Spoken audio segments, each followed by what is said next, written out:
बिस्मिल्लाहिर्रहमानिर्रहीम।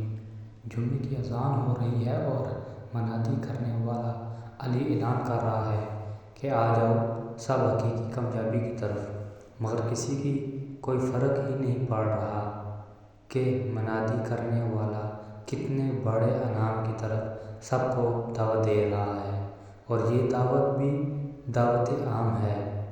किसी छोटे बड़े में कोई फ़र्क नहीं, किसी अमीर गरीब या रंग व नस्ल का कोई फ़र्क नहीं, सबको बुलाया जा रहा है। मगर इस दावत को कोई सुन ही नहीं रहा, या शायद कोई सुनना ही नहीं चाहता।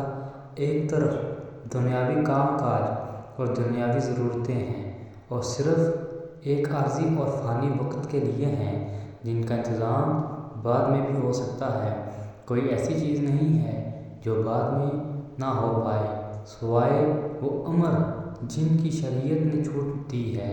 मगर कोई भी अपनी इन बेबुनियाद और हकीर चीज़ों को, इन हकीर मसरूफियात को तर्क नहीं करता कि ये मनादी सबसे बड़े बादशाह के हुक्म पर की जा रही है। इस पर लब्बैक कहना बहुत ज़रूरी है।